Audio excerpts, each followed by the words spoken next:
Okay. Well, welcome everyone. My name is Rebecca McHale and I'm one of the servants from St. Mark's Family's English service. Thank you again for joining us this evening, and I pray that you're all well in the circumstances. If this is your first time with us, our service is dedicated to organising various services to our families at St. Mark's in English, such as workshops and social gatherings. But obviously, due to the current lockdown, we've decided just to host some online seminars to discuss various topics relevant to our families. So I hope you've all gotten comfortable, occupied the kids with something, and have your shay and ahwa ready. So as you know, today's seminar is on the topic of conflict management in marriage. So obviously, because of the extended lockdown, we are spending more time with our spouses. And for some, this may be a blessing, but for others, it could be exacerbating pre-existing issues or creating new issues of conflict in the family. So we are very blessed this evening to have with us to speak on this topic, Abuna Morris. Abuna currently serves at Abusafein and also works as a family counsellor in his priesthood. He also runs the pre-marriage course for the diocese. And prior to his ordination, he also worked as a family counsellor and has a master's in psychotherapy. So Abuna is going to give us a presentation on this topic, after which we will open up to the floor for all of you who've joined us to ask any questions you like on the topic. So as you can see, we've got a Zoom chat going on. So you can post any questions you have anonymously through Slido. There's a link there in the chat. And we've also got a link to our service Facebook page. Please be aware that this session is being recorded and it will be uploaded to our Facebook page afterwards. In case you have any concerns about anything you want to ask. But again, if you want to remain anonymous with any questions, again, you can just post it to the chat or through Slido and we'll be able to get to your questions. Before we start, I think it's important to point out at the outset that the discussion will be about conflict management in marriage. So it may not necessarily cover off on every topic relevant to marriage that you may be interested in discussing. But if you have any suggestions for future topics that you wish our seminars to cover, then please feel free to send them through on the chat that we have here on Zoom. And Christine is with us from the service. We'll take a note of those and we'll take that into account. So again, I'll remind you of all these things about how you can post any questions after Abuna's talk. But I think we'll start and get going, and we'll start with a prayer from Abuna. All right, let's pray together. In the name of Father, Son, Holy Spirit, one God, Amen. Dear Lord, without you, we can do anything. You are our refugee, you are our rock, you are our life. We ask you to support us, to do our mission well, to present you in this world. Lord, I'm praying for all the families here to be small church, to represent your light in this darkness, in this world. Give us the power to proclaim your name to the whole nation. Through the intercession of St. Mark and St. Mary, make us worthy to pray thankfully, our Father who art in heaven, hallowed be thy name, your kingdom come.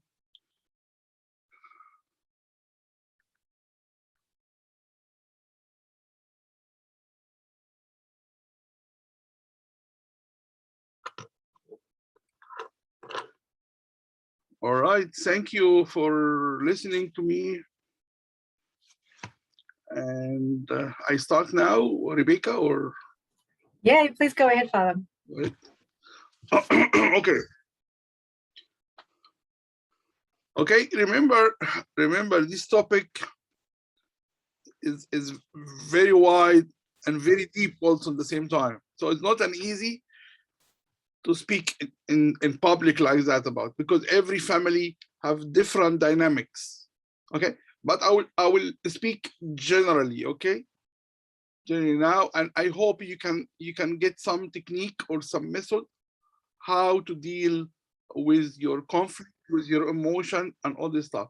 So with your question, it can make it a little bit personal to your family, to allow to adjust it to your family or to your situation. So let me speak in general, and then we'll go in more detail. If you don't mind, I want to share my screen now with this presentation.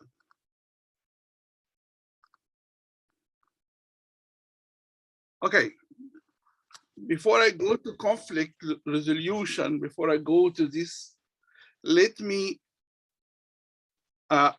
identify some irrational thinking. We keep it in our mind, and some this irrational thoughts make us very upset, because there is a link between how you thought, how your brain is working, and how you feel. It's connected together. If I think irrational, I feel bad. If I hope for something, I feel good. So there is a link between how you thought and how you feel. And this is so important in the conflict, how you feel. So let me go very quickly with some irrational thinking, what it looks like. Okay, number one is irrational. Don't do that. All or nothing, or something we call the black or white. When we I don't want to spend more time, but I will very quickly. When we're still young, in teen, 13, 14, 15, black and white. This is the rule, this is not right, this is right, this is not. But when we grow up, there's a little bit of gray, a little bit of accepting. I can accept this, I can accept this. So this is important in our conflict, okay? Black or white is not sometimes not good. Little bit of gray. Overgeneralizing. Everything bad, nothing good. Because everything is not real. When I talk about special situation, not in general. You never love me, you never give me a present. It's not, sometimes it's not true. Sometimes we put a filter in front of my eyes so I can look to him or look to her. If I put in my mind she's spender, she's shopping, she's doing everything. So everything she will do because there is a filter.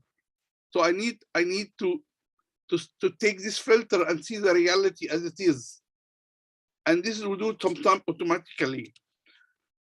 Disqualify the positive. Sometimes when we're in a negative mood, nothing good. Everything is not good enough. Not good enough. I need more. I need more. And this also makes the conflict bad.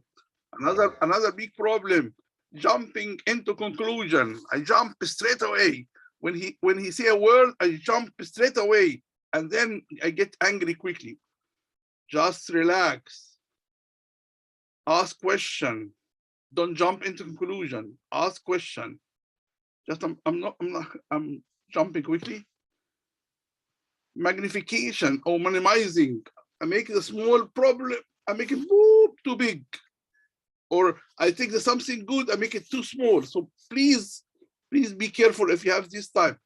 Should or must. Nothing is called should or must, by the way, because we negotiate things. Not must be this way. Now we negotiate, and we'll talk about it in deep. Personalization, sometimes it's my mistake or his mistake or her mistake. I'm not looking on the reality. Just very quickly, let me move to to my topic now. Okay, let me share my screen again. Okay, or before I do that, I need to open this one. Okay, so now can I share my screen again?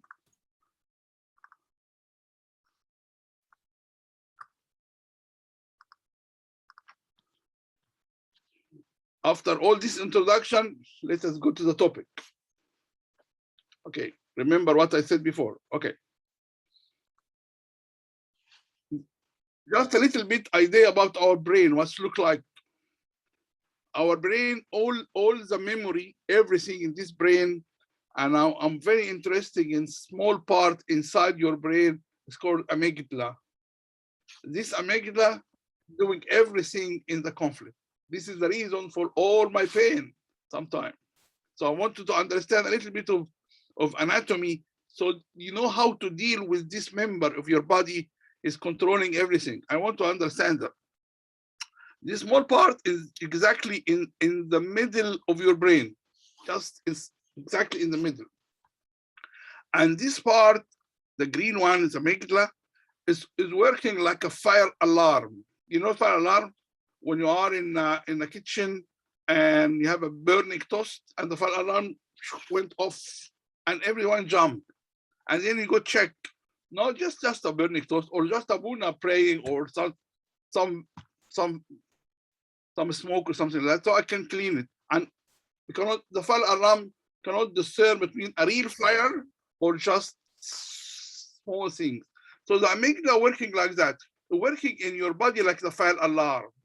You know, the fight and flight response and freeze, this response. This is the reason for all the fight and flight. And this is so important to understand that in the conflict. Because sometimes it's just your amygdala is working. It's not real fire. It's not real problem. But you make it a problem because your amygdala tell you there is some dangerous coming. How is this working, this amygdala? In this amygdala, there is no logic, no sense. And the memory here, the memory in your brain, if the amygdala connected what she's experienced with your past experience, the amygdala start to fight, start to be ready. There is dangerous coming your way. You need to ready to fight, to defend yourself. So I'm defending myself. And the amygdala give you all this adrenaline, everything, I'm ready to fight. Now the problem is with this amygdala, all the thinking, all the logic here in this front piece, but the amygdala have no logic. So all we need to send some message from your logic brain, your wise brain, to this amygdala, calm her down. It is really, really a problem, or I make it a problem. So it's so important. And usually this is the reason for losing the communication because of this amygdala. Usually, if I use my hand like that, and this is my brain, and this my amygdala in the center of my brain, and all the logic here in the top. So we said that in just give her a hug, relax, because she has no logic, and she needs someone to give her some reason. So give her a hug, talk to her. It's nothing serious, or I will do that better, or you don't need to get upset. So give her a hug. Usually we'll do this sign to remind each us, just relax. It's just the amygdala. Just give her a hug, relax. This is just an introduction about how is work in the conflict, what does it do in the conflict. Another thing will help us in the conflict. This is just also, sorry, I'm sorry, a little bit long, but this is just an introduction to help us to go to the conflict. Another thing is we need to learn, it's called emotion regulation. I need to regulate my emotion. Because as I said, the amygdala push, emotion will jump in, and if you cannot control it, you will lose the discussion. You will lose everything because there is no control. You get angry, you get upset, you start to react. So we need to learn together emotion regulation. And as I said here, every time in every day, every second, you will find something very annoying or something. So you need to do that. And then remember, the people with lower of an anxiety, these are people, they can control themselves. Sometimes if my anxiety a little bit high, I always jump in. And also anxiety and something also called emotion intelligence. I need to learn. I need to have this intelligence. I can look to your eyes. I can see how you feel, and I can see my limit. I'm not pushing the limit because I cannot read your emotion. And this is what we call it emotion intelligence. In this note, just I want to mention that we need to teach our kids how to be intelligently, emotions. Okay, how to do that? When every time your child is upset or angry, try to mention the feeling. I know that you are upset now. I know that you are not happy. Or when he's happy, I know you are very happy today. I know that. Start talk about that. When you grow up a little bit, you can ask him how you feel now. Or you talk about yourself. Mom is upset now. Is dad is not happy, or dad is very happy now. So you try to put the emotion under words so he can understand. This is mean happy, this is sad. He can look to mom, he can understand mom. So try to teach your children emotional intelligence is so important. Sorry, I'm trying to go quickly because I go to the topic now. Rebecca, let me know all the time if I need to be shorter. No, it's great. I want to take your time. This is all really helpful. I think it's a good introduction. And for people who've just joined us, because we had a lot of people who've just joined us just now.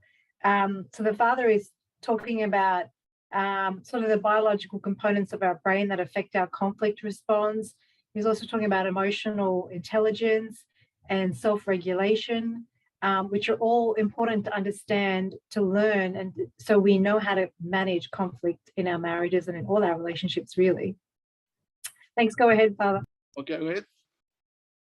I'm sorry for the people who joined late, but it's recorded so you can listen. Rebecca doing a great job.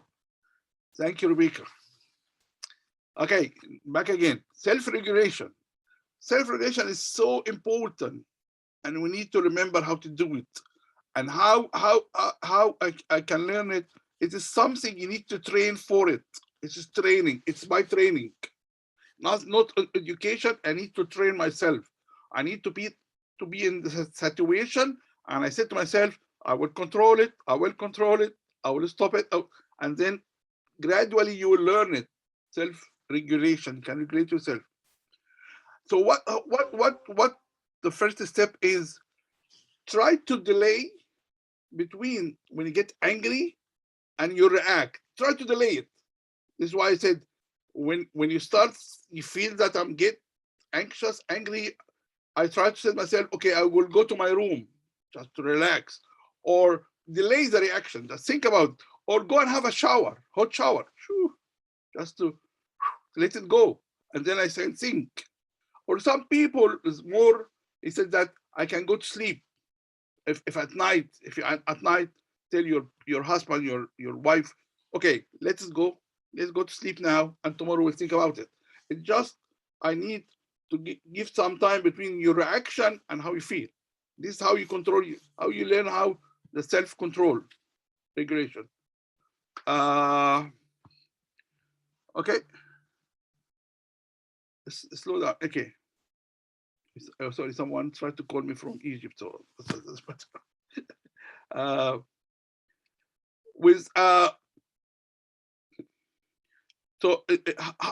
to learn that? I need training. That's avoid reaction, and remember something so important. Remember your value and your ethics. Remember this very well, please. We are Christian. We belong to Christ, and our rules is the Bible. Follow the Bible. In the Bible, I'm sorry, the phone is not stopping. I will let her. I will call her back. Okay, sorry, it's from Egypt. So, okay, back again. I need to go back in the mood. All right. Okay, so remember your value and your ethics, and remember that the Bible is our leader, and my behavior will be according to the Bible. Please, please, please. This is the difference between a Christian family and family outside. And sometimes, by the way, sometimes I'm doing a lot of counseling with Christian and outside. Some people outside not Christian and behave very well, very professional. And some Christians, sometimes, if you not follow the Bible, they do it very bad. So self-regulation and your behavior when get angry, follow the Bible, follow what Christ said. Okay. Okay, let's go to the topic now. This all is introduction. Okay. When you start the conflict, after all that I said, okay, when you start the conflict and you find your partner, husband or wife, get angry. Okay. So number one, you need to de-escalate the conversation. You can make it, you can put it on fire. You can say a word, you can make it everything bad. I don't want, be aware when you get angry, and this you need some training. And then I will do my best to de-escalate it. I'm going to put it down. Number one is soften your voice. Your voice, how you answer back. If you answer quietly, it will help. If you answer bad and harsh, it will end up, it will go up and up and up and end up bad. Number one. Also in this mood also, when you start complaining or you want to say something to your partner, to your wife, husband, if you start in a soft voice, much better than you start high like that. If you start harsh, it will end up very badly.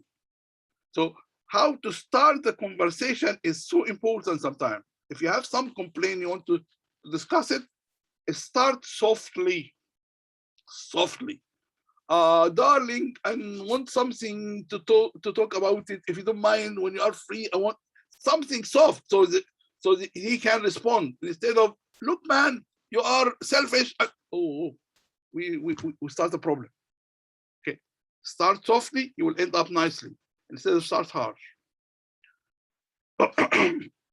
Number two, and this is the key, and this is you need to master that.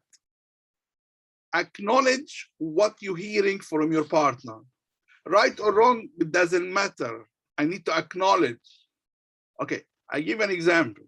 Okay, a husband working long hours and the wife with one child is not working, unemployed, just take care of the child.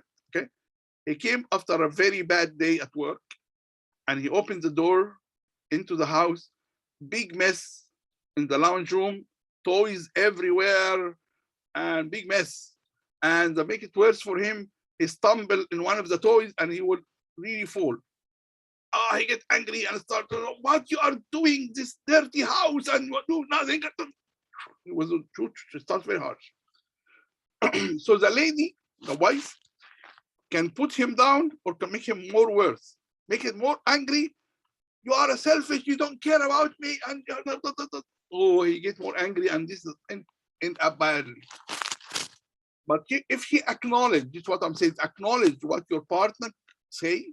Yes, I know, darling, that you have a long day, and I know you feel stuck. I know that the house is dirty. I know that house is dirty, but, and then I put, but the child was sick, whatever. So acknowledge, this is the key. Acknowledge what's your partner angry over, what he's complaining about. Say it, right or wrong, doesn't matter, but say it. Why? Because they discover that when I repeat what you're saying, I acknowledge that I understand, and you don't need to raise up your voice. Sometimes unintentionally we raise up our voice because maybe you didn't get it yet. Can you understand? Sometimes I scream, I saw that when I'm screaming, you will understand. So make it easy for both of you. I can understand now, darling, that you won't say that because da. So, and this is, you need to master this, because this is one of the this is your happiness in this. I attend a lot of I do a lot of pre-marriage courses, and I remember I teach that to before the marriage, and after 1 year they call me, we have a problem, and they call me with a big problem, and the man did it exactly to his wife. I know that you are upset because I was late and I leave you alone, and and he looked at me and smiled and said, yeah, This is the way how to talk to your wife when she's upset. So this is so important. Advice is acknowledge what you're hearing from your partner. Right or wrong doesn't matter. Just repeat it, summarize it for her. Okay. Number 3. Remember that we are one team. Doesn't matter if I do mistakes. I can say sorry. I'm not defend myself. No, you are wrong. I'm right. You are wrong. You treat me bad. And then this is really bad, because you separate the unity. You now you will become 2 teams fighting. You will become like a boxing match. I wait for something, any weakness in you, and smash you back. And I'm defending myself and smash back. So nothing winning. Remember our value. We are Christian. We the unity between you and your wife or your husband is more important than something right or wrong. Okay. Why I'm saying that? Remember, in any problem of your marriage with wife and husband, it will reflect on your child and your children. The children will carry the burden. Maybe you'll win the argument. Maybe you will win, but your child will suffer. And I hear a lot of children. I hear that. I don't want to make it worse, but just to encourage you. I hear a lot of children. They say that I was crying in bed, mom and dad outside screaming and shouting. I'm in bed crying and praying to the Lord. And this is a real story, to solve the problem. And the problem did not solve it. And then this man said, definitely there is no God. Because I'm praying. And they're still fighting outside, days after day after months. So sometimes unintentionally, you don't need to win. Remember that your unity, your value is more important than you win or lose. Okay? Make sense? Okay. And then I go to the other point. Rebecca, you can stop me anytime if. No, it's awesome, Abuna, what you're saying, and I think it's all very relevant and practical. I was just thinking, when you're talking about giving up the need to win, it just also reminded me of also our Christian value of being humble, I suppose, within our marriage. Yes. So that's what speaks to me also when we talk about giving up the need to win, is remembering our Christian values of humility. 100%. And that plays out in our marriage and in our relationships as well. 100%. I want to add to Rebecca something, and this is pure research, pure psychology research, no Christian at all, pure psychology. They find 2 things to keep the relationship strong. Deny yourself. Trust me, this psychology is not a Christian. Denying yourself and forgiveness. 2. So this is why, as Rebecca said, is don't be selfish. You need to win. Hallelujah if you are a loser. Because Christ in front of the whole world was a loser. So I'm not, the unity between us, don't be selfish and forgive. Move on. Maybe my wife is upset. Maybe she said a word. That's okay. Maybe he is upset. That's okay. Forgiveness. Keep the forgiveness and give the deny yourself. You don't need to win. Okay? And if this not happening, we'll go to something is called relax. Just relax. This is why I ask you, go to your room, separate, go have a hot shower, go for a walk, go for a drive, talk to a friend, but don't talk to your mother. So that's not joking. Okay, so try to relax. And there is many techniques of relaxation, like mindfulness and breathing and all the stuff, but I don't want to be too much psychology. But there is a way to relax. But okay. And then number 1. So number 1 in conflict, we don't want to escalate it. We do our best to de-escalate it. Okay, remember this, number 1. Number 2 in conflict, remember to respect your partner. I kiss your hand. We are Christian. Please respect each other. Respect each other as Christ respect the sinner and the church and everyone. Please, respect is so important. As you want the people treat you, treat your partner. Please try. You know how to respect. No, sometimes respect how you treat your colleague at work. This is called respect. When someone at work do something really silly, you don't swear or crash him. Sometimes to tell him, "Oh, this is so interesting. I'm asking why you did that." Was very respectable to your partner, to your colleague. The same with your partner. Please keep the respect, and please, I hope, don't swear at home because you teach us children bad habit. Bad habit. And Father, could I just ask you with that, is it the case that also something to keep in mind is that your children hear how you speak to your partner and that impacts them and how they respect and treat other people? 100%, Rebecca. I was telling this story. A mother came to me and said, I have my daughter is around 14 years old or something, and she swear like a water. Every sentence there is F. And so Abuna tried to talk to her, and then when I sit with the mother used the F word like also like that. I told her that try to control yourself first, and then control the child. If you're using this word, don't be upset for your child, because this is the common language in you and your partner. So to give you an idea that, as I said, when we respect each other, this is the best learning for our children how to respect others. Okay, and respecting is means that really to listen. Maybe something you don't like, but please listen as respect and acknowledge your partner again. And be calm. And remember that maybe your partner going through a hard time. Maybe he understands it wrongly. Maybe don't. That's okay. Type of respect. My wife is upset today, or she got some whatever. I'll be understanding, or my husband is having a. So I'll try to be calm and remember that she needs to express herself, or he needs to express himself. That's okay. As I said, forgiveness will help in this area.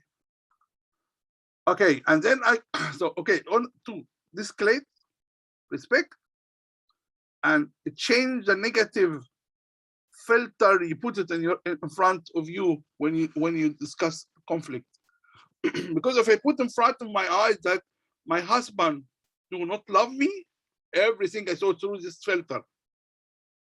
He's neglecting me. He loves his mother better than me, or his friend is not, because I put a filter here, and through the filter I can see the problem, and this is sometimes is not fair, because sometimes you see something different than the reality.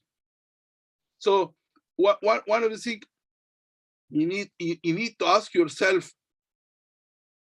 start to dispute this filter. So think, why I'm saying like that? Maybe something wrong. And this is a very common story. I tell it to everyone. I put one of the filter in my eye. This is my personal experience. I thought that my wife is she's shopping. She's crazy at shopping. Spend hours, and she can forget herself for hours. And she loves shopping. And one time I was sitting home and she was shopping, and back after 3-4 hours with at least 20 bags, 20 carrying bags everywhere, bags. Oh, I said to myself, oh, a disaster. How much money? She said, oh, I expect. I said, oh, okay. And then because I put the filter, I said, okay, I didn't want to talk to her, because if I talk, I will be very harsh. Better to go and relax. And then I went back after I relaxed. I went to back here with the car, please. I said, how is the shopping? I said, wow, what a bargain. There is a shop, it's closed, and every piece was $2. So I got 20 pieces. I said, why didn't she try to show me? And I spent then less than $50 or something. I said, oh, wow, this is really a bargain. I appreciate what she did. It's a good bargain. And this is why sometimes when I put a filter, I can see the reality different. So I want you to dispute this filter in your head. Maybe he loves me. Maybe he is a nice guy, or maybe she's a beautiful. Maybe she loves. Try to dispute that. I remember the days. Yes, dispute this negative thought take over your conversation. Force yourself to look for evidence against your filter. If I said, oh, my wife is she's spend everything, and look at other things, oh, but she's looking for a bargain, and she do for that, and try to dispute instead of to leave yourself. No, he didn't love me. He neglect me. He love his mother. He don't care about his children. Definitely, you will find an evidence against what's here. Okay, I go to the last part. Withdraw. Sometime withdrawal, sometime right, sometime bad. Okay, this is because when you are really in a top, you cannot talk. I prefer to withdraw. And then this is what I said to all the couple. If your husband or your partner said that's enough for today, I cannot continue, please respect that. Okay, I tell you one story for fun couple, and this is why I teach to all the couple. And there is a couple was a fighting, and a husband tells the wife, please stop it, I cannot talk. And she insists to talk to him. She insists to push to the degree that he pushed her in the wall, and she called the police and end up very badly. And I blamed her because I told you don't continue. When he said stop, it means stop and leave it for tomorrow. And I will talk about that. But sometimes if your partner withdraw because he's not interested in intimacy, for example, that's enough. Or I don't want to change, this is my way. Or sometimes withdraw a type of control.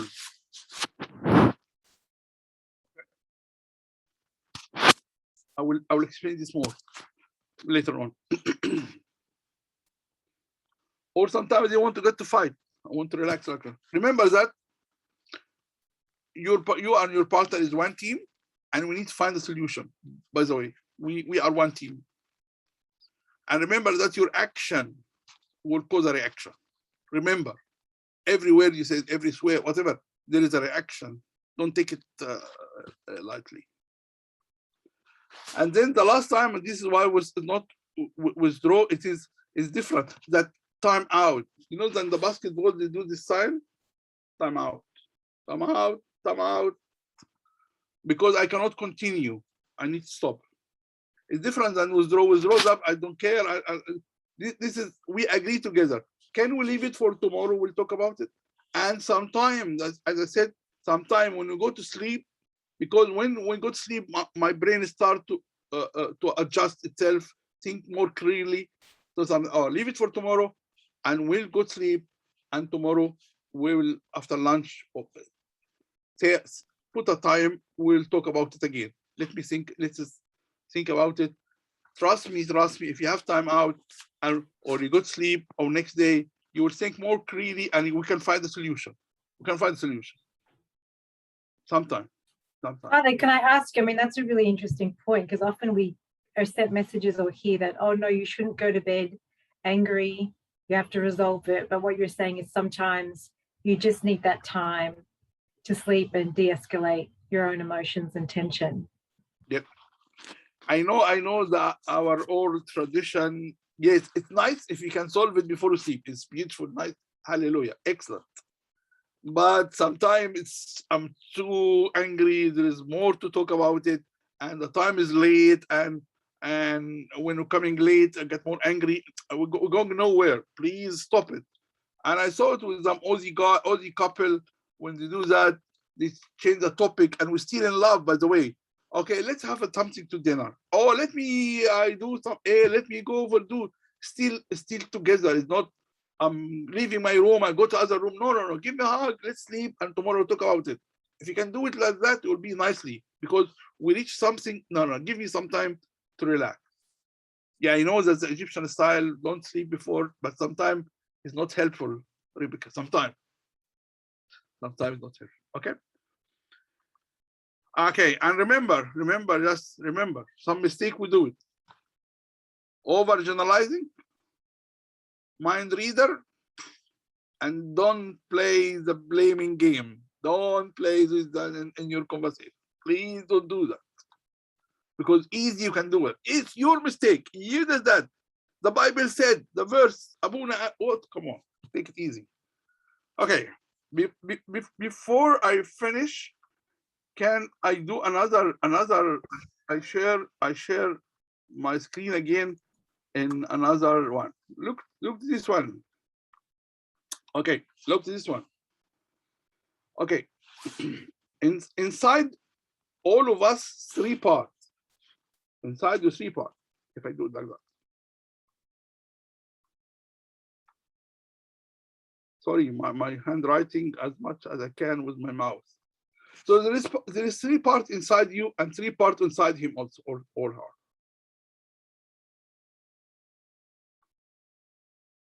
Inside you, the voice of your parents. Okay. And inside you, a child, 5, 6 years old, child. Everyone, by the way, this is psychology, everyone. And inside you, the adult. Father Morris adult, or Rebecca adult. The adult, when we deal at work, we deal adult to adult. Respect, everything, listening, adult, completely adult. But what sometime at home, we deal with us like a parent to child. Go and have a shower, brush your teeth. You need to eat more vegetable. You need some more milk. Don't forget your medicine. Sometimes it's not helpful. Sometimes not because I need a wife and I don't need a mother, or I don't need a father. I need a wife, a husband. Okay. And what happened when a child dealing with the parents? Crying, screaming, I hate you, mom. I need chocolate. And screaming in the shopping center, going in the floor, do noise. I need chocolate, mom. I need chocolate now, mom. Or I cry, mom. Cry, scream. I hate you, mom. Go away, mom. Sometimes we do that together. When go away, don't live with me, don't talk to me. I'm crying. Sometimes this is a child behavior. The best thing is how to deal with adult to adult together as a husband and wife with full respect. If you follow all what I said before, this is how we deal together as an adult to adult with full respect, full understanding of your moods, of your understanding. I understand everything. We'll talk, very respect each other with understanding. And this is how we keep. So please keep this level of communication between us. Try this. I give you an exercise. When you go tomorrow or Monday to work or whatever, try to catch yourself when you deal with people like a child, because sometimes we do it automatically. We're not thinking. But if you have self-awareness, if you are aware what's happening, I said, oh, now I behave like a child now, or I joke like a child now, or I talk to him like a parent. This is at work sometimes. Sometimes because we move between the 3, parents, adult, child, during our normal conversation with each other. So if you get aware with that, this is the first step. To be aware when you are a child or when you are parents, and then avoid it with your husband and wife. Okay. I think I'm sorry I take too much time. I was expecting half an hour. It's more than 45 minutes. But No, that was fantastic, Abuna. Thank you so much. If you wanted to add anything else, feel free to keep going before we start with our questions. I start the question now, Rebecca. Maybe I cover different topics. Yeah, okay. Well, I'll just remind everyone, if you weren't here when we started, that if you want to ask a question and you want to actually verbally ask a question, feel free to put your hand up and I'll call on you to ask your question.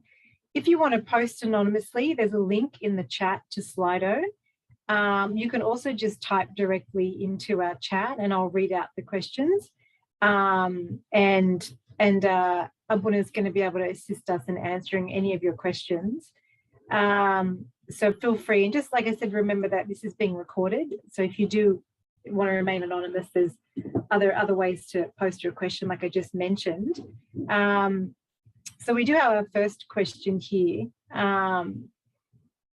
So how do we manage a discussion in the context of a conflict when each of us has an opinion that's opposite to the other and it involves a big family decision? Big question. It's happened every time. Okay. Remember, okay, as I said, in your brain, there is something I said in the beginning of my talk, that's amygdala connected with all my memory, all how I grow up in the family, different dynamic in the family, all this affecting my decision now. And sometimes he grow up in a different family, different culture, or different whatever, different values. Don't say culture, the values, and I grow with different. And this sometimes we get this big decision, or to travel to England, or to stay in Australia or America, or I love my mom. There's a lot. There is more deeper issues than that we are, because a big decision like that. So definitely there is deeper issue. I recommend for this couple, please ask a professional. Sometimes when we get stuck in area and big decision like that, sometimes I ask some third party, but not your parents, not your brother and sister, because it will be biased. I want third party, like a family counselor or Abuna, or something you can help you if you're stuck like that. But better if you can communicate, and I put my reason, what's the advantage and what's the disadvantage, and we'll talk about it. And if you're stuck, definitely you need a third party. Trust me. It's not you are crazy because you go to a counselor at all. I remember one time a lady, just to give you an idea about how the Aussie thinking, a lady was doing her shopping, an old lady doing her shopping, and while she's doing her shopping, someone cut her off or something, and she get angry. And she came, said, "Oh, I need a counselor. I need to go see a counselor. Why I get angry while I'm doing shopping? Something wrong in me." And we went through. So it's not wrong to find a professional. He can help you. And remember, the counseling and all this, it is a science. It's a research. And I'm not talking from my experience from my mom and dad, or no. I study. There is theory, and research, and degrees. Big science. But go and find a professional if you're stuck like that. I hope I answered, Rebecca. I'm sorry. No, thank you. No, that was awesome. And I think also, and maybe like you were suggesting earlier, they can use those techniques you mentioned earlier about de-escalating the conversation, showing respect, acknowledging points of view. So all those techniques obviously don't work when it comes to these decisions. And then maybe, as you suggested, they could seek an objective third party to assist, especially when it comes to a big decision. So that makes complete sense. All right, so we've got another question here. If one, and I think you already touched on this, so if one party is happy to just forget and move on, while the other needs discussion and explanation, what is the best way to move forward after the conflict? Yeah, okay. this is also a big question, okay? Because every conflict different. For example, I'll give you an example. If there was an affair in the relationship, conflict, and someone want to move, and someone and still remember the old memories coming, and I still remember what happened. Definitely, in this case, I need psychologists also. I need someone helping to counsel to clean the bad memory or the experience, the bad experience I went through affair and all this stuff. Different, but if just simple discussion or what he did or what she did during the engagement, or please, as I said, that if something you can forgive, please forgive.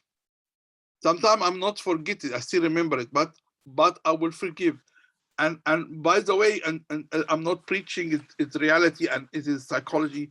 When I look to the cross and I saw Jesus Christ on the cross and how much he suffered for me, how much he forgave me, I will forgive my partner.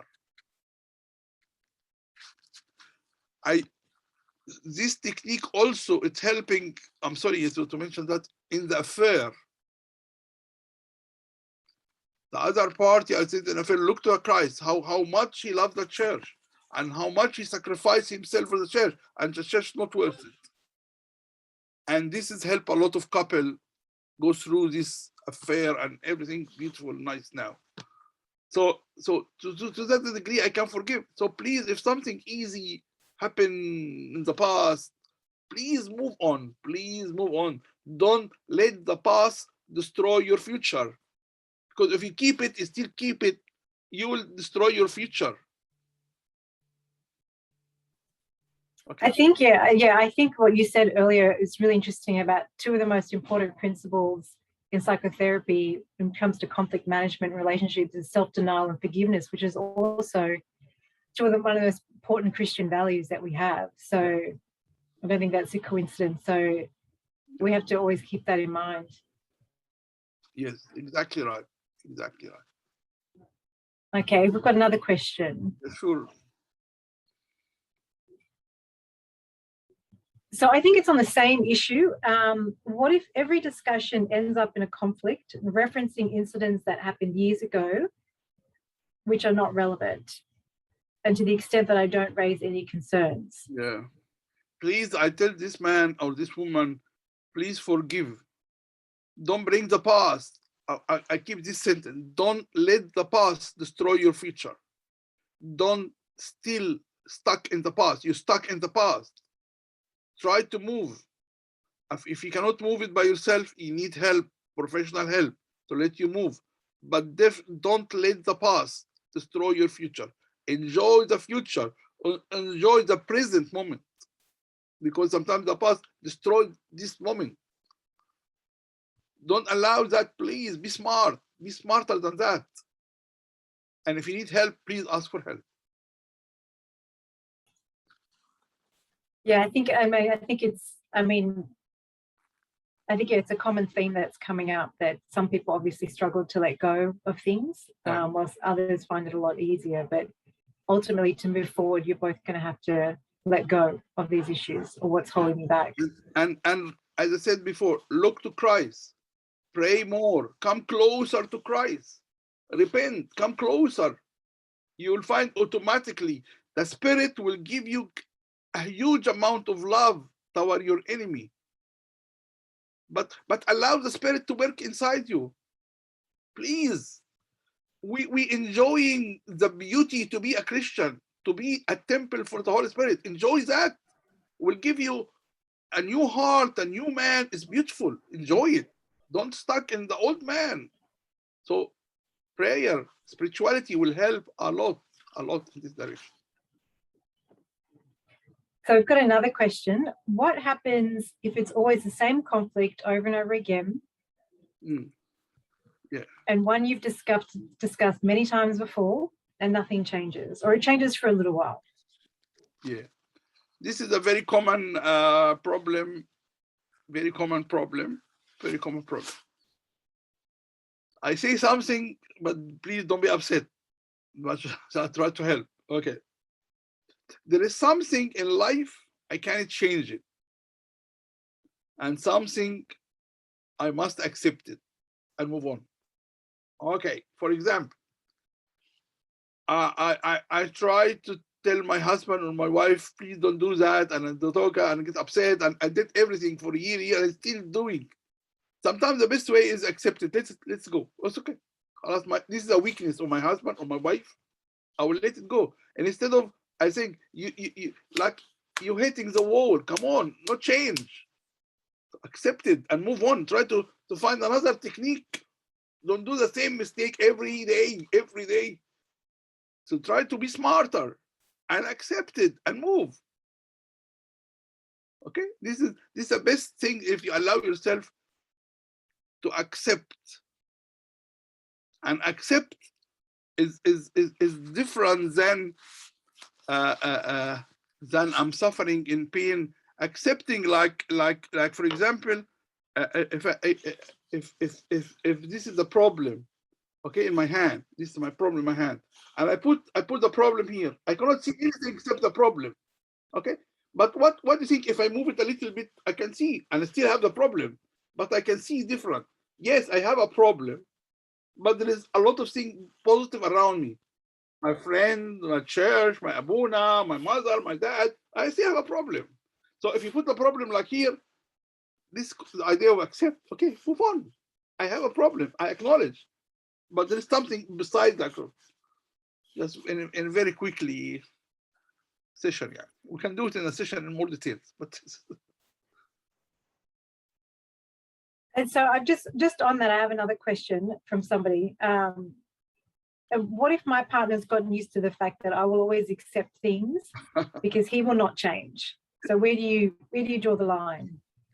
How do you address that situation? Yeah, it might be somebody in their relationship that's always giving in. Yeah. So how do you address that? Because that might build frustration and resentment.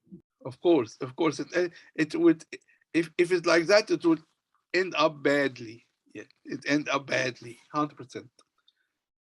So in this case, but because I'm talking about one habit or whatever, I can move around it and try to do different technique. Like I call abuna if he's smoking, I can do to abuna, I can do friend, yani do different techniques here. Okay? And if it continuously different habit and you let it go this time and another thing happen again and let it go, and you find that it take you for granted. In here, I need a marriage counselor, and here I need a counseling. Definitely, you cannot do it by yourself. That's it. You need someone from outside to help. But I'm talking to you all. Please, because I know a lot of family counseling outside. Be careful when you trust your family counseling. I prefer to be a Christian family counseling. Trust me, I saw it with my eyes. How many family counselors destroy the family. Because it's easy if an Aussie guy, why you are sitting with this relationship? It is abusive relationship. Cut him off straight away. And my counselor said that. Be careful, please, when you refer someone or your friend or anyone, check whom you are talking to, because can destroy your life. Please. I told it many times because of the Australian or not Christian family counselor, and he did whatever, and you listen, and he destroy you. He take you because it's easy for outside, not a Christian guy. Why are you suffering that much? Cut him off or cut her off. So please, when you see a counselor, please find a Christian counselor. Please. So important. So I think you also spoke about issues of withdrawal, and maybe some people might need a bit more information about how to address that. I think you mentioned, respecting your partner's need to withdraw in certain circumstances. Yeah. Okay, I'll tell you more about that, Rebecca. Okay. They find that when your partner said that's enough, they find that there is not enough blood going to the brain. Actually, I cannot talk. Actually, I cannot talk. I cannot do it. And I know my limit. When you push me more, I will do big mistakes. As I said, the wife behind the man till he push her and she's called the police, or it's ending very badly because I know my limit. Please, when I said to stop, it means stop. So, but he said that, okay, Mr. X, okay, we'll stop now, but you don't mind. We can talk about it tomorrow after lunch or after dinner or whatever. If you can do it like that, I'm not ignoring the problem. I'm still will address the problem, but not now because you cannot take it now. I will wait for when we relax and take it now. And during this period, try to organize yourself and try to address the problem in a soft way. Start soft again. Start to be reasonable. Don't be emotion. Talk logic to logic. What's the advantage? What's the disadvantage? Or in a friendly way. Can we ask Abuna to come, or can we ask someone? But don't ask your parents. Can we ask someone? Because be good advice to the couple. Don't share with your parents your problem, because your parents will make it more worse. Because my words is very emotional. They love me, and they will fight for me, but sometimes not helping. So okay, this is another topic. We'll talk about how to deal with in-laws. In-laws is another problem. So common theme coming through is don't get your families involved in your conflict. And it sounds like that's a big topic for another time. But it's good for people to hear that, because it might be something that's going on and people think that their parents might be able to help, but actually they may not be helping. Trust me not. Better to go to someone outside, Abuna or some professional.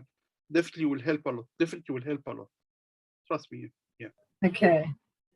We've got another question. What if you talk about something that you don't like, but your partner keeps, so I think it's what they're saying is, what if your partner keeps talking about something you don't like and they keep doing it? What other strategies can be used to encourage your partner to change?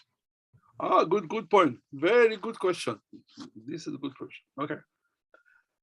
They find that, and this is in parenting, while you do it with your child also. They find that the positive reinforcement is much better than the punishment and the negative.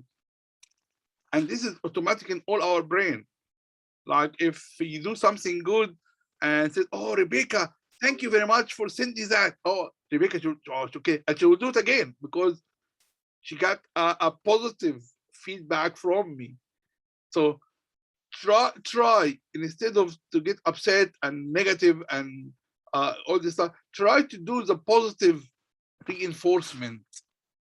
Thank you very much for doing that, or I bring you roses because I'm very happy that you did that, or trust me, by reinforcement, it will stick in the brain, and the brain knows his way, do it automatically. Sometimes the punishment and the negative is sometimes not helping.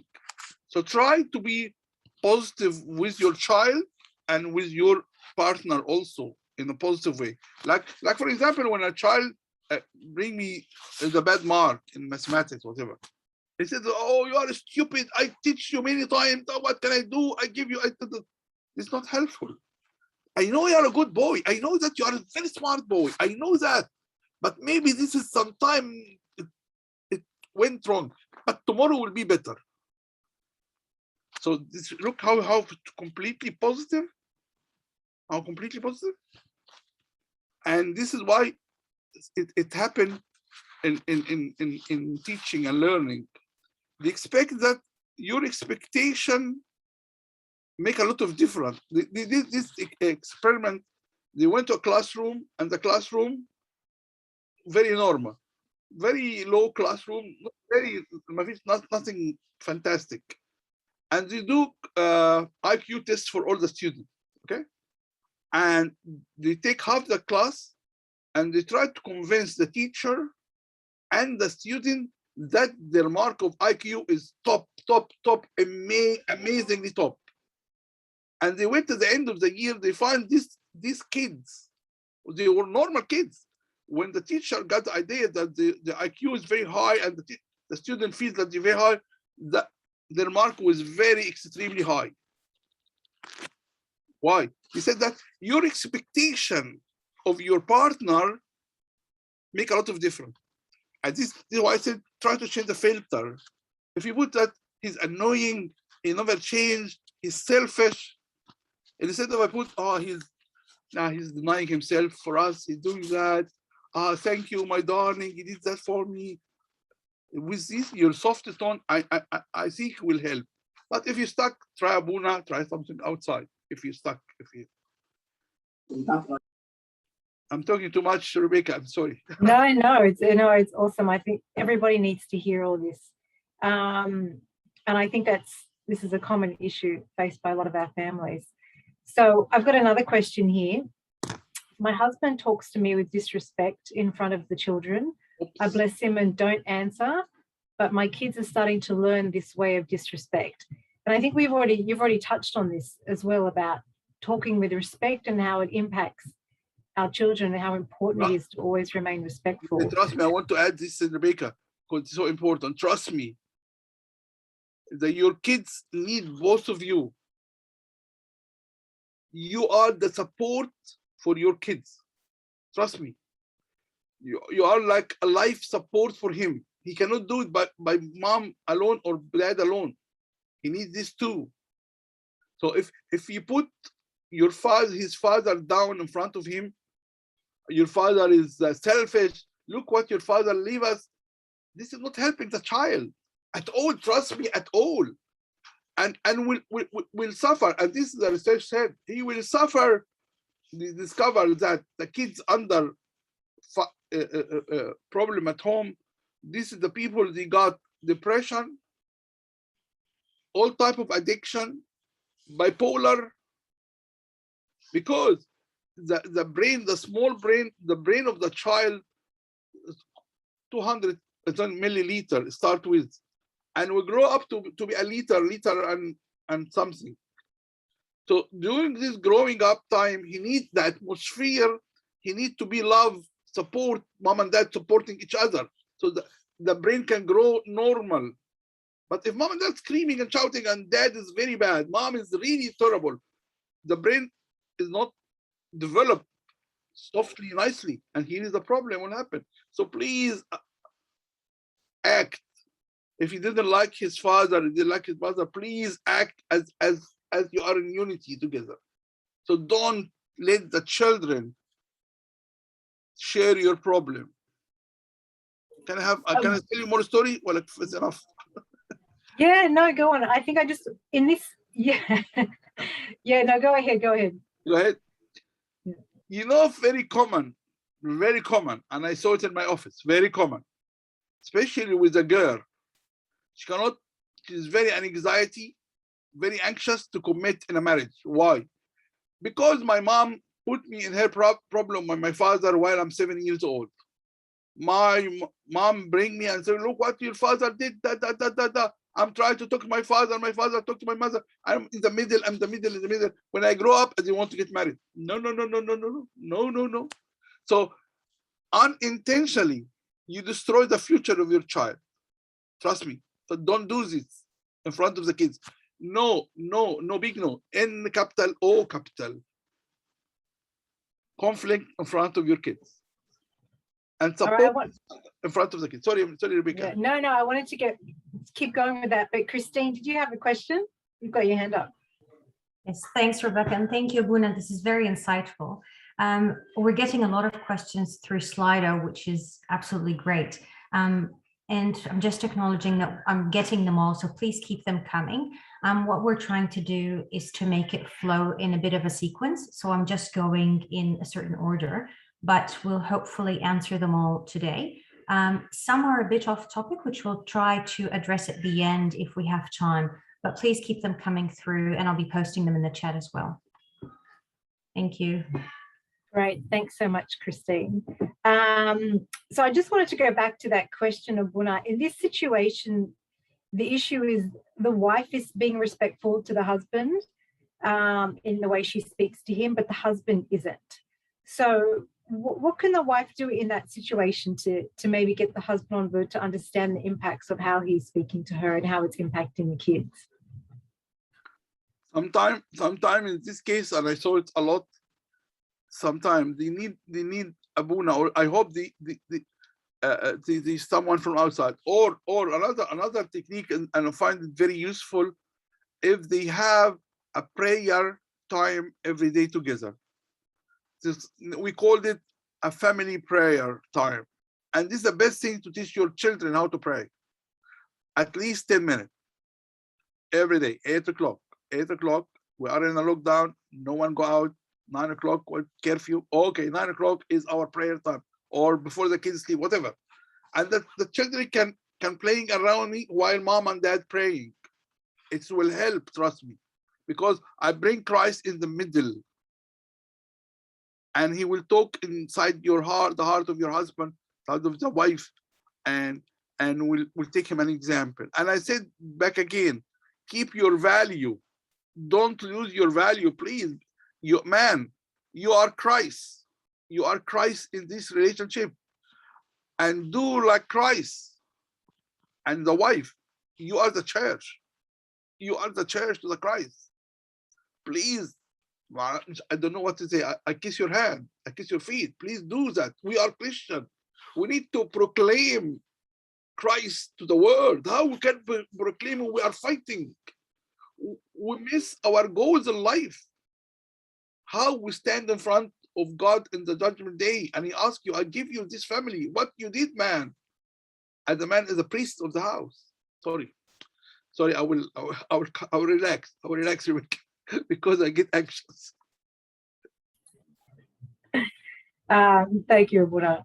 We are also getting some questions on the theme of sharing responsibilities, chores in the household, Yes. which obviously can lead to conflict if there isn't shared responsibility happening. Yes. So I've got a question here. When your spouse doesn't do the agreed chores, responsibilities, or does them in a careless manner over and over and again,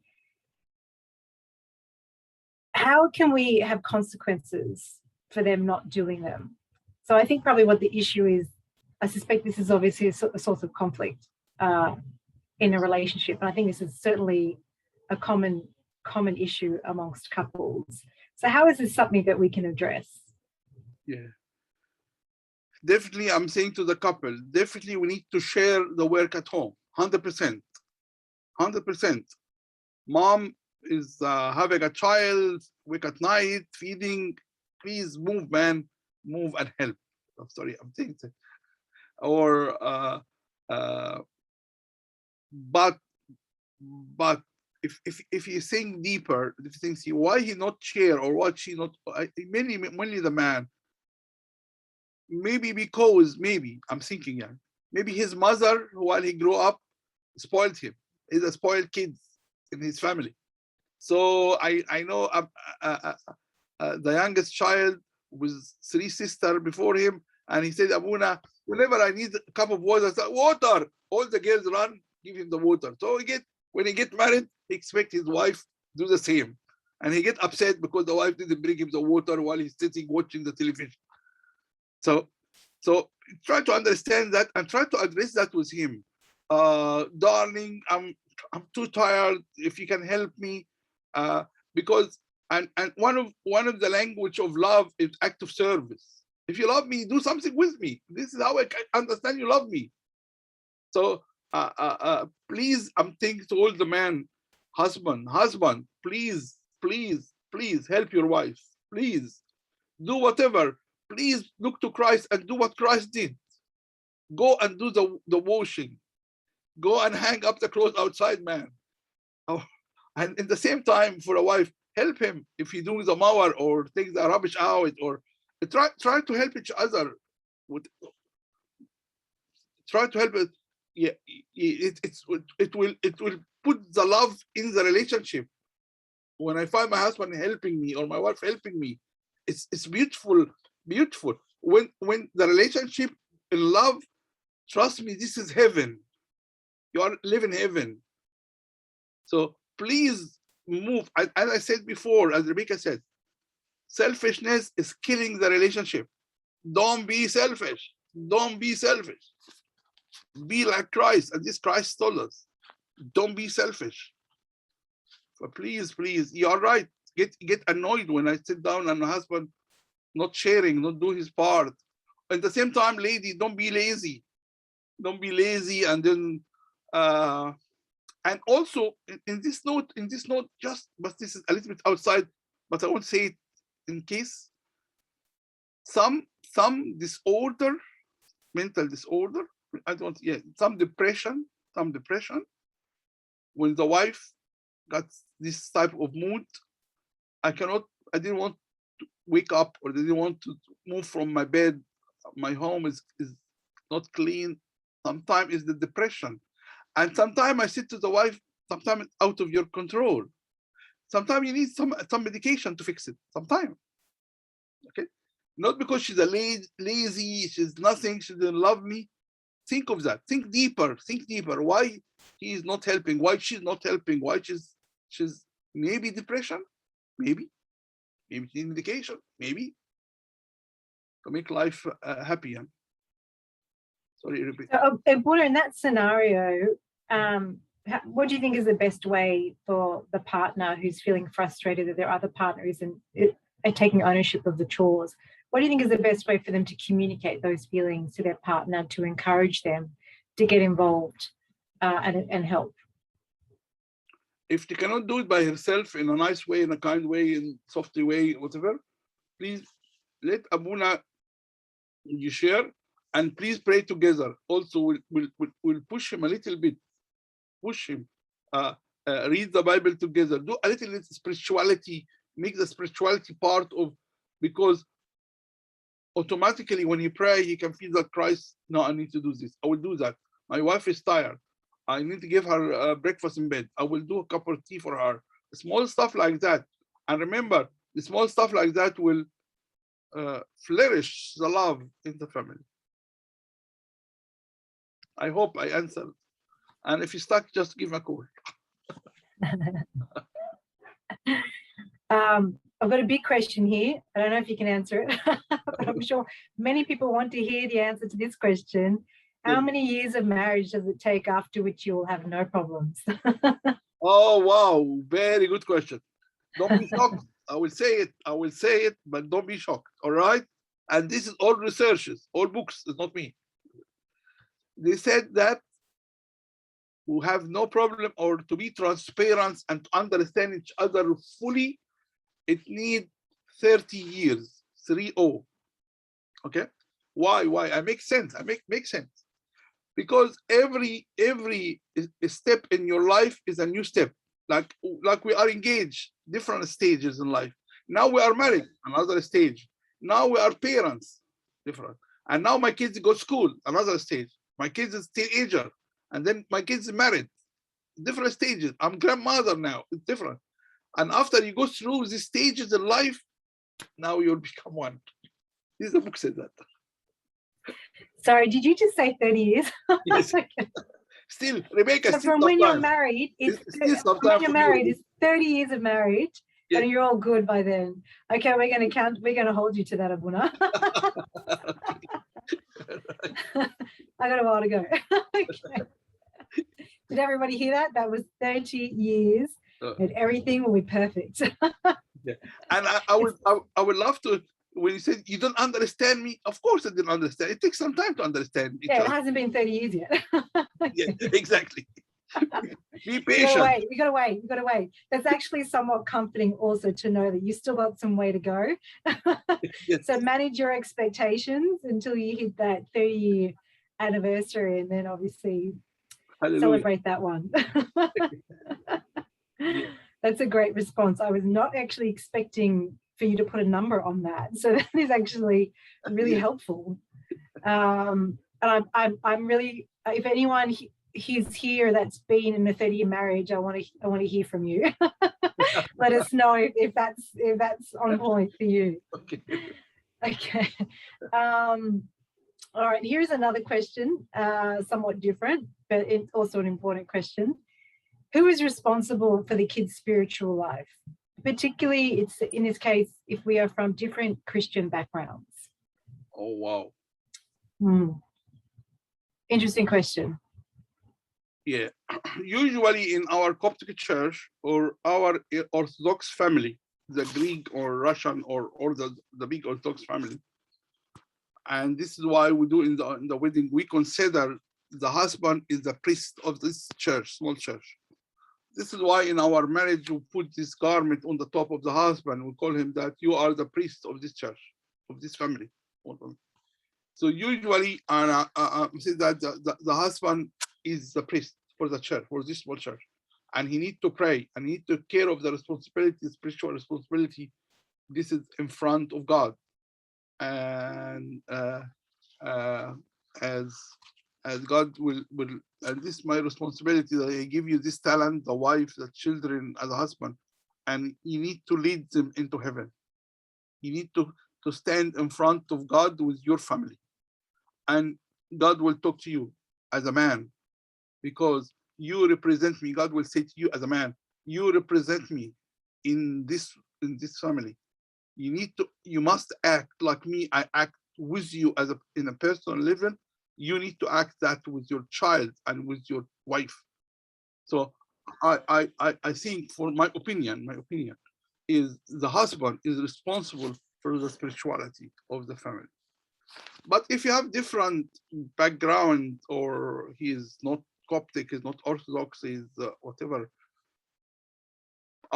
and the wife would love to push him to the Coptic church, or you can do that. Take his approval and work together in harmony. And by the way, I want my child to learn in a Coptic church, and you can take this responsibility, if by his approval, because I want to be united. Want to make division in the family is not helping the division in the family. My personal opinion, maybe a different priest, different opinion, but this is my personal opinion. Oh, that's great. Thank you, Abuela. We've got also a question here. I think you've also talked about, when you've got a conflict with your partner, to, not get your in-laws involved. And someone here has raised a point about, what happens when your partner can't really set boundaries, or the right boundaries, with your in-laws. And how, I think you've already talked about that, how it's important to not get them involved in conflicts between you and your partner. Please take my advice. Please take my advice. The problem is the parents, they will, number one is the two emotions. Sometimes I support my child, not a reasonable solution. Number two, they will take bad impression about your partner, and you will go together in harmony, but still your mom and dad remember what he did, he pushed you, he did it. So sometimes it's not helpful, and makes them worried and anxious for nothing. Let them relax, mom and dad, and try to deal with Abuna or counseling or something else, and then it's much better than put mom and dad involved. And so they find that it's not helpful when you put mom and dad on your problem. All the books say that, by the way. It's not my opinion. This is the book. So better keep the boundaries clear between you and your parents.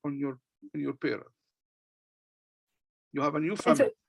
And what do you say to people who are struggling with, feeling that they've got an obligation to their parents, but they've also got obligations to their partners, and then maybe they're feeling torn between, their priorities, maybe in certain situations? Okay. In a marriage, what do you think is the best advice to give a partner? Okay. Can I share my screen? I will do another small diagram. Okay. Yeah. Okay. Oops, I need to clean that. Okay, well, okay, I'll do it here. Okay, they call function family and dysfunction family. And what's the difference? The function family is like I said, this mom and dad and whatever, a child or two child. So there's boundaries, but they still in love. They love each other, they talk to each other nicely, but everyone have his own boundary. When I decide to move to England, I can decide that I'm going to go. And I want to decide to marry, I can go and marry. Or because everyone have keep his own, but still we're in love. This is called function family. The dysfunction family like that. It's mom and dad and the child and child. If this child want to get married, he cannot, because all mashed together emotionally. The husband, the new husband or the new wife must marry all the system. You call it dysfunction family. So, and this is God said that you need to leave your parents and cleave to your wife. You cannot go like that. So if you find yourself mashed in this emotion, this is not healthy. There is something you need to get out. But the ideal to be like that. I love my parents, I respect them, I do everything, but still, me and my partner, my husband, we are one family. And they are other family. And when I help mom and dad, I need me and my husband help mom and dad. We working as a family, working together. So keep the unity here in this small family. But I consider mom, but number one, I look to my husband or my wife number one before my mom and dad, because this is my responsibility. This is God give me the kids. I take care of my kids before mom and dad. I know I'm harsh, but this is helpful. Sorry for that, Rebecca, but another topic. It is, and I think it's important to reinforce, because potentially that's a source of conflict in a lot of marriages, and maybe some people don't have the tools or their understanding to understand where their priorities lie and how to address that. So I think that was really, really helpful. We've just had a comment here, an anonymous comment, reinforcing your comment that all your marital problems will resolve after 30 years.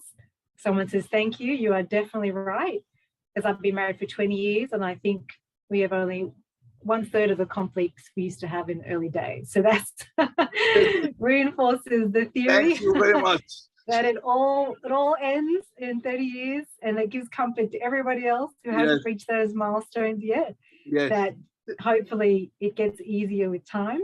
Yeah, 100%. And we'll all be celebrating once we hit that 30 years. Yes. So thank you to whoever posted that. That's comforting for everyone else to hear that. That certainly has been your experience. So that's awesome. Yes, thank you. Christine, do we have any other questions coming through? We do. They're still coming. So I just received another one Okay. right now. Do you want to read it out? Feel free to read, or do you want to just feel free to read it out? Sure. Okay, I'll read this one out, and then I'll also acknowledge that somebody is asking for a talk about having a, they're suspecting or they know that their 19 to 20-year-old is dating someone, and it's making them a bit worried. So they want a dedicated talk about that. So I think we'll handle that one in a separate session for perhaps teenagers. Great, we'll take note of that. Yeah, this question is, what should I do if I get married to a husband who is from this mashed up family and he doesn't feel it's wrong? Oops. This is oops. I will leave that with you, Buna. This is big oops. So do you think they meant like the family, is it broken family? Is that what they meant? It's from this mashed up family, yes. So Abuna had a diagram, and I think the roles are all interconnected. Yes. Okay. Yes. Right. Definitely, this is very hard. Very hard. You grow up in this mashed family and you be independent. It's really hard, and all the psychology acknowledge that. But it's not helpful, as we call it, dysfunction family. So don't do that with your child. Be aware, don't do it again, because the theory says that It will come from generation to generation, multi-generation. So if you are in this type of family, you will make your child the same. So please be aware. I'm not doing that again. I'm not repeating. I want to break the cycle. Okay, number one. Number two, if you're not convinced, definitely he needs psychological help. Because I grow up inside me, this is the norm. So I need someone to explain to me this is not right. Number first. First step to move from this situation to another situation is from deep inside, I be convinced this is not the right way to do. So I need someone to help him, to convince him from inside.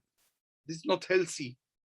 I know your mom needs help. I know your father is an old man, but I can help him without this matching, without this emotion stuck with them. But I need to help him 100%. I don't to neglect your parents. Never, I said that. Take care of your parents, but know exactly your responsibility in life. Your wife and children, number one. But we and my husband, my wife and my children will go and help I feel that we are two families, but I will help. طبعا. I'm not leaving them to die. I will help. Okay. But sometimes you need some psychological help outside the marriage, and the wife cannot do it by herself because you feel like a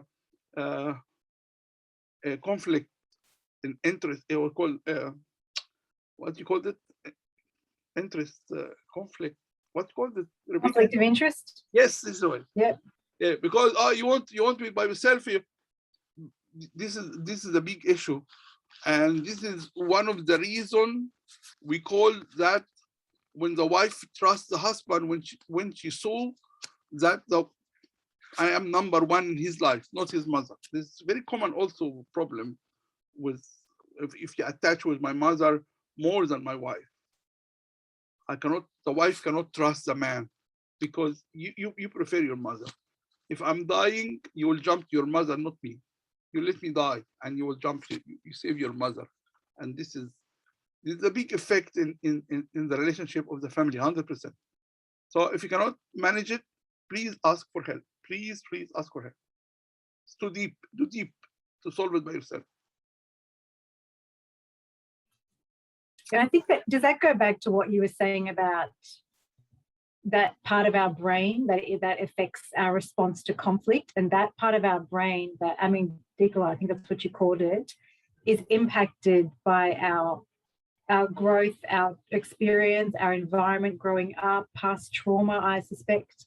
Exactly. And that impacts our conflict response. So exactly. Obviously you need to be aware of your upbringing and how that impacts your ability to resolve conflicts in your current relationships. Okay, exactly right. You are so smart, Rebecca. Good on you. Well, I'm learning a lot from you, Buna. It's really interesting. I think the biology is particularly really interesting. But what it means is that we need to be aware of how our environment growing up is impacting our current relationships and our relationship with our spouse. Yes. Thank you very much. I think we've got 2 more questions and then we can let you go over now. If it's all right, we can take that time. No, I'm worried for everyone. Get too much for them. That's okay. It'll be quick. So one here is, what if my husband doesn't listen to Abuna because he can't accept that he does anything wrong? Wow. Another disaster. As I said, please acknowledge. Everyone do mistakes, by the way. I do mistakes, and I confess I do mistakes, 100%. And when someone tries to correct me, I listen. I consider it. Whatever they said in front of me, maybe I do mistakes. But sometimes the people who do not acknowledge their mistake, usually we call them, they have low self-esteem. Low self-esteem, I cannot accept me to do mistakes because I'm already feeling I'm bad from inside. If I go to my bed at night, I feel that I'm really bad, I'm weak, I'm nothing inside me. So sometimes when the wife show me something, you did something wrong, I get angry, I get defend myself because I'm burning from inside. I cannot take anything more. So please, the man who have this attitude, please, I need to go and go to confession. How you doing confession? You go and confess my mistakes. Definitely you need a little bit of spiritual support. The beauty is, if Christ, he lift up our self-esteem, the beauty to be in Christ. We are a temple of the Holy Spirit. How great I am, how my weakness forgiven. So this big issue of self-esteem, the big issue. And by the way, a lot of Egyptian, while we discipline our children, we put their self-esteem down. And sometimes your self-esteem down coming from childhood, from bullying in the school, from a lot of issues in my past before the marriage. And this is what I cannot take any complaint from my wife, because I'm really low from inside. I'm talking to this man. Be honest, and you'll be more stronger if you confess your mistakes.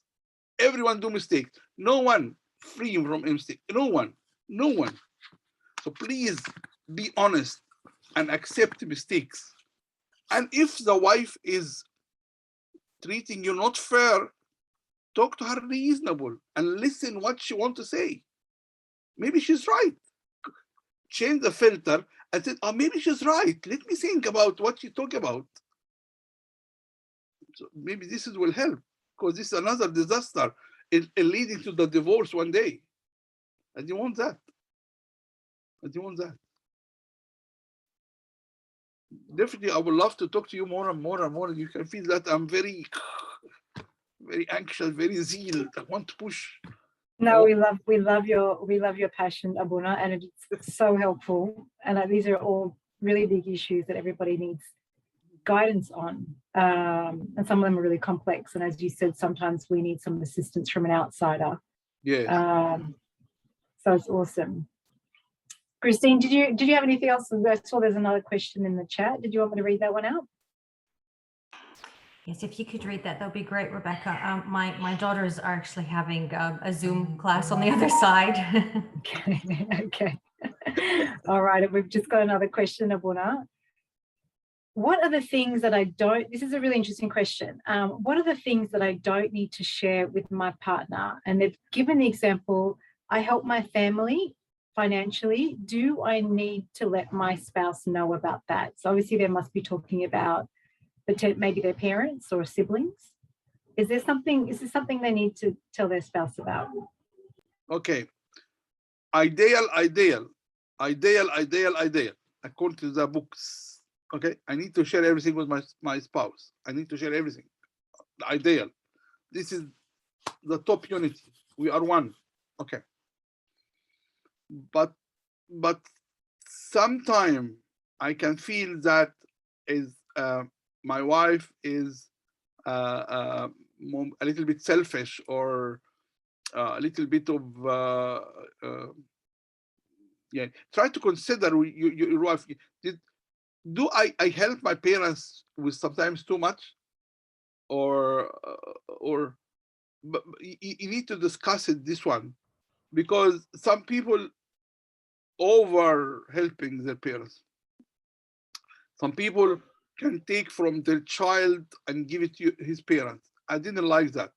Your child, number one, I want your child to be happy, good school, and then I can help my parents. And thank God, I hope Australia with pension and whatever, with all support, can help. But I'm taking to the wife also, be reasonable, and if you're doing that to his parents, like take it like the tenth of your income, like the ashur. I give it to his parents, like I'm helping. So but I'm thinking to the wife, be reasonable and consider. But if he's overdoing, please, you as a man, but consider it. Say, no, mom, I need to reduce that. Mom, you didn't need to buy a new car, for example. Mom, you can use whatever, something like that. So, but ideal. And I hope to ask Abuna in your confession if you're doing the right thing or not, because there is a lot of story around that. Please ask your confession father.